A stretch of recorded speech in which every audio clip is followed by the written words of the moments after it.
If you want to have great relationships and you don't want to do all the work to keep things alive, then this video is for you. I'm going to share all of my secrets on how to have a deep, authentic bond and connection with someone while also avoiding emotionally unavailable people. Because it can be done, you just need to know what to watch for and how to read relational dynamics. And in today's episode, I am going to show you how. Hi, angels, welcome back. If you're new here, I'm Kayla, and this is the Sensing Self podcast. I help people that pick up on energy to learn how to read it and use it in their life as a massive advantage. If that's you, I want you to hit subscribe or follow, join the community because you are definitely not the only one learning how to make sense of what you feel.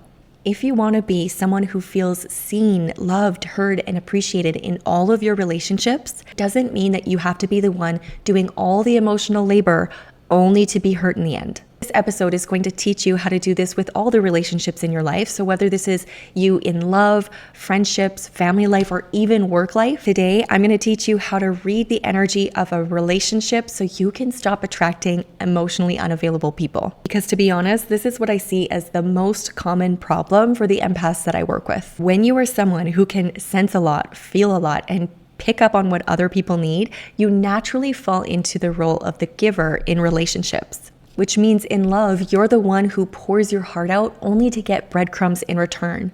In friendships, you're the one who is sending texts, making plans, only to get ditched in the end. In your work life, you are the one who goes the extra mile and pays for things with your own money to make the workplace better, but still feels unheard, unnoticed, and unappreciated. At home, you're the one who makes the house a home and everyone else seems to take you for granted. Does any of that sound familiar? Because it's a pattern of the giver, the empath, and the emotionally unavailable person. It's when one person is doing the bare minimum while the other is overgiving and overcompensating for the lack of presence that is happening within the relationship. Because here's the thing you need to hear about emotionally unavailable people. They are already checked out. If you haven't noticed, they are not changing. So what I'm going to teach you today is how to stop attracting emotionally unavailable people. You can finally get the love you know you deserve and stop getting hurt all the time. Because you're probably at the point now where you know what you deserve, you know your worth, you know what you bring to the table. You've played out this pattern long enough to know that it no longer serves you. If that's you, I want you to give this episode a like right now to affirm that you are done and you are ready to change. Grab a pen and paper, get ready to take some notes, and make sure you save this video so you can come back to it. Let me be the first one to tell you that this is where everything shifts for you.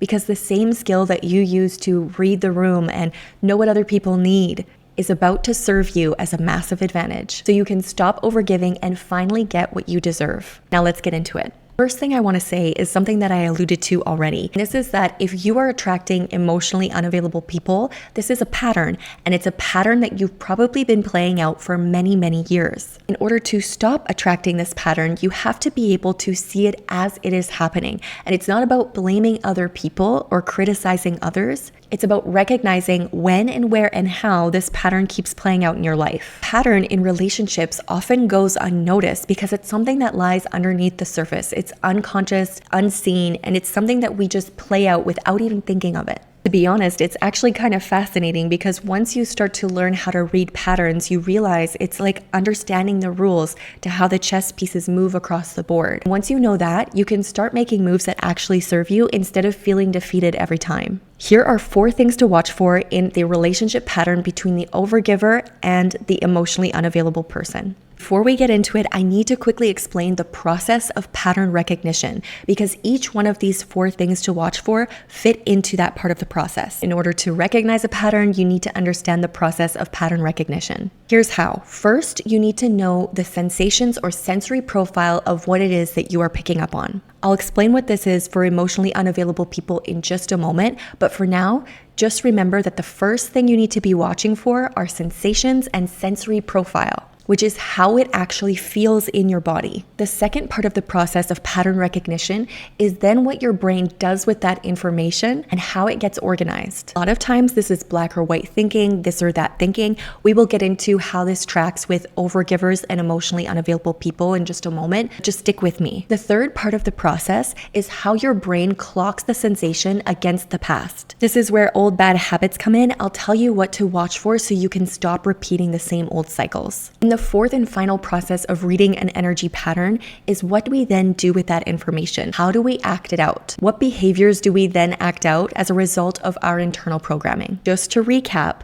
the relationship between the overgiver or the empath and the emotionally unavailable person is a pattern. To read a pattern, you have to understand the process of pattern recognition first. The process of pattern recognition has 4 steps. The first is tracking sensations or sensory profiles. The second is organizing that data or information in the mind. Third is interpreting that data against past experiences. And fourth is repeating a predictable pattern of action. So the process of pattern recognition is track, organize, interpret, repeat. Now, let's talk about what to watch for in this dynamic between the overgiver and the emotionally unavailable person. The first thing is being able to spot an emotionally unavailable person. This is so you can track the sensory profile. Because as an empath and an overgiver, you already know what your sensory profile feels like. You might feel like you give and give and give with nothing in return, or you feel like you really connect deeply and listen to other people but feel unheard and unseen yourself. You might feel like you would cross an ocean for people who just jump puddles for you.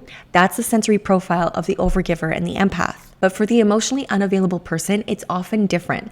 And it's often different outside looking in rather than inside looking out. What I mean by this, to the overgiver, to the empath, a person who is emotionally unavailable might actually look interesting, mysterious, or intriguing, might come off as quiet or soulful. But if you really want to be a ninja at reading energy, you have to understand how it feels on the inside of the sensory profile of the person who is emotionally unavailable. Because that is how you will have the awareness to actually stop attracting these emotionally unavailable people in your life. Because while you're feeling unseen, unappreciated, and disconnected, they are too, but in a slightly different way. A person who is emotionally unavailable might be hearing internal thoughts like, in order to get something right, I have to do it myself.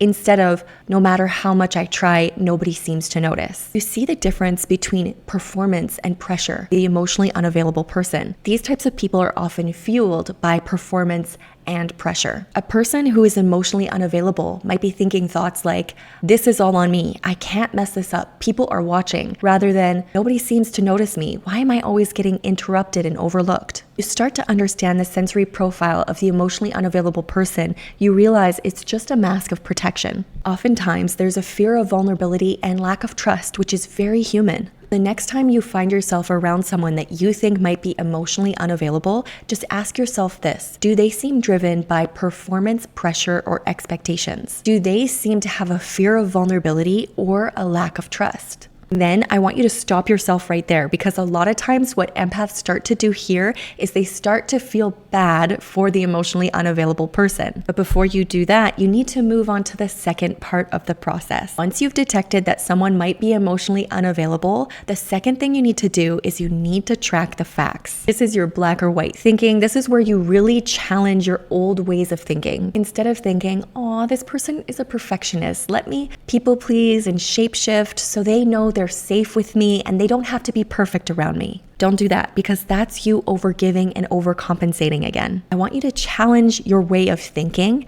and ask yourself questions like, am I participating in the pressure and expectations being placed on this person? Or am I neutral? Because if you're not placing high standards of them, then it's not your job to make them feel more at ease. Because a lot of times, that pressure is actually coming internally from themselves. And this is exactly how the burnout cycle begins between the overgiver and the emotionally unavailable person. This is when the overgiver starts pouring and pouring into the other person so they feel safe to open up and be less than perfect around them, until they realize, like I said earlier, that person is not changing. It's their own internal pressure and expectations that is cutting them off from you. That's not something you can control or change. By asking yourself, is this my pressure or theirs? You create separation between yourself and the pattern. Next, you can move on to the third part of the process. This is where your mind compares what is happening now to what has happened in the past. Your mind works off of what is known and what is familiar, and typically with overgivers and the emotionally unavailable person, this is what happens next. The overgiver starts to think about all the times they felt unheard, unseen, unloved, and then they jump into action to make sure that the other person doesn't feel that way. which is the fourth part of the process, repeating a predictable action. But we're not going to go there yet. When you notice your mind start to track against the past and you feel that sensation coming on where your brain starts thinking, oh, I just feel so bad for them.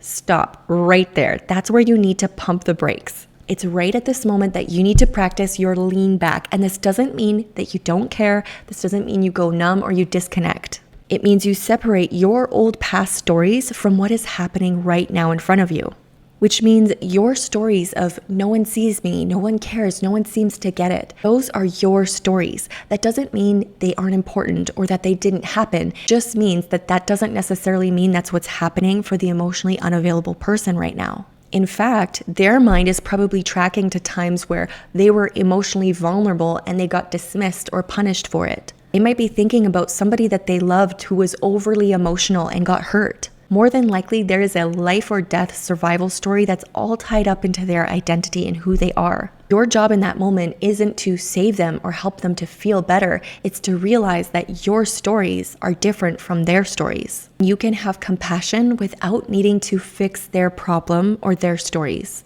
You can't keep pouring and overgiving and overcompensating, hoping that that will be enough for them to finally open up again. It doesn't work like that. It's only through you leaning back, taking responsibility for your part of the pattern and saying, I'm not going to participate in that anymore. I want to connect with them, but they're not available for that. After that, the fourth part of the process becomes really clear because this is the part where you would normally resort to all kinds of actions to make yourself feel close to the emotionally unavailable person. Doing things to please them, managing your actions, minimizing yourself, and putting your needs on the back burner is exactly where the relationship between the overgiver and the emotionally unavailable person can start to get toxic. All of that is about to change because once you've realized what this pattern is and that emotionally unavailable person is a choice and not something that you can control or change, and you've checked in with your stories and your intentions and you realize that all you want is deeper connection, well, there's nothing wrong with that. If this other person is continuously choosing disconnection, more giving is not what's needed.